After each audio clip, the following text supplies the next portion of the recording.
पे कुछ भी खास दिखाई नहीं देता। हमारी ही औलाद है ये, पता नहीं कब कहाँ जाकर नाम लिखवाती है, मुझे तो पता भी नहीं है। अरे शर्मा जी, जरा मिलवा दीजिए ना अपनी बच्ची से।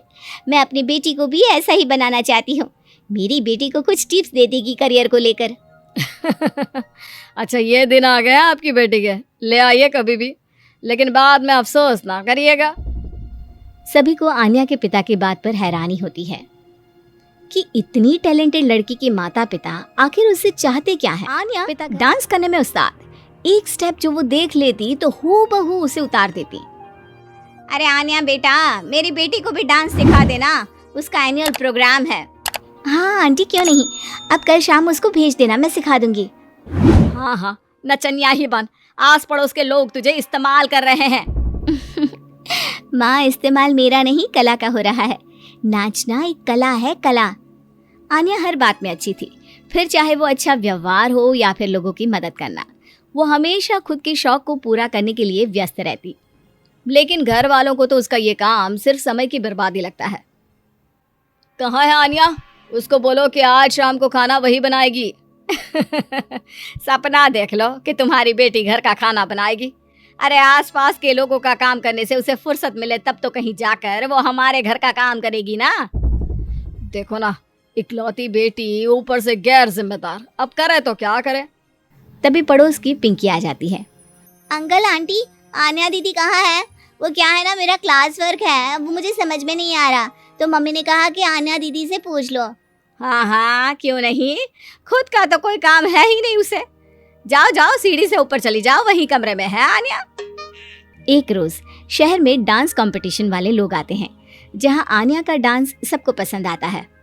क्या बात है, छोटे से शहर में इतना टैलेंट, बेटा कौन सिखाता है आपको? कोई नहीं सर, वो क्या है ना, मैं टीवी देखकर सीख जाती हूँ। अरे वाह, और आपके मम्मी पापा कहाँ हैं, वो नहीं आए? नहीं, वो लोग नहीं आए हैं। आन्या कंपटीशन जीत जाती है और घर में टीवी वाले आन्या का इंटरव्यू लेने आते हैं। अरे क्या है, कहाँ घुसे जा रहे हो, क्या हो गया? आप आन्या की माँ है ना? वो क्या है ना, आपकी बेटी ने डांस का कंपटीशन जीता है, हमारे शहर के लिए ये गर्व की बात है, तो हम लोग उनका इंटरव्यू लेने आए हैं। ओहो, बड़ा तीर मारा हो जैसे। अरे उसे आता ही क्या है डांस के सिवा, कुछ और करती तो शायद गर्व होता। तभी वहां आन्या आ जाती है और पत्रकारों को इंटरव्यू देती है, उसी रोज पिता के ऑफिस में। देखो तो आजकल के बच्चे कितने स्मार्ट हैं, धन्य है ऐसे बच्चों के माता पिता को। और किस्मत वाले होते हैं ऐसे माता पिता, वरना मेरी बेटी तो किसी काम की नहीं, सारा दिन बस नाच गाने में ही दिमाग लगाती रहती है। अरे वो बच्ची हमारे शहर की ही है, कितना नाम कमा रही है डांस में, हम तो उसकी बात कर रहे हैं। अच्छा, कोई डांस में भी नाम कमा सकता है? अरे दे देना भाई पेपर की कटिंग, दिखाऊंगा आन्या को भी मैं। क्या नाम बताया? आन्या? यही तो नाम है मेरी बेटी का, आन्या शर्मा। बड़े उम्मीद से रखा था कि कुछ अच्छा नाम कमाएगी, लेकिन नहीं, आजकल के बच्चों को माँ पापा की इमोशन की कदर है क्या? अरे ये देखिए, इस बच्ची का नाम भी आन्या शर्मा ही है, जो पूरे शहर का नाम रोशन कर रही है। पिता अखबार देखते हैं तो सामने बेटी की ही फोटो रहती है, लेकिन ये क्या, जिस फोटो को देखकर हर कोई गर्व कर रहा था, पिता को उस पे कुछ भी खास दिखाई नहीं देता। हमारी ही औलाद है ये, पता नहीं कब कहाँ जाकर नाम लिखवाती है, मुझे तो पता भी नहीं है। अरे शर्मा जी, जरा मिलवा दीजिए ना अपनी बच्ची से, मैं अपनी बेटी को भी ऐसा ही बनाना चाहती हूँ। मेरी बेटी को कुछ टिप्स दे देगी करियर को लेकर। अच्छा, ये दिन आ गया आपकी बेटी के, ले आइए कभी भी, लेकिन बाद में अफसोस ना करिएगा।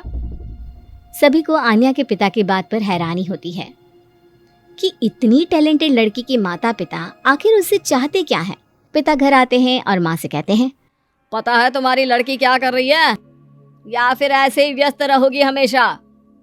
अरे पता है मुझे, पर आपको कैसे पता चला? अरे कुछ पत्रकार आए थे, पता नहीं कहाँ कौन सा कंपटीशन जीत कर आई है। नजर रखा करो उस पर।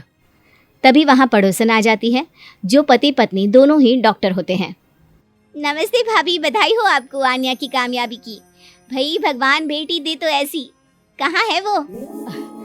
सच में आपको ऐसा लगता है कि भगवान ऐसी बेटी दे?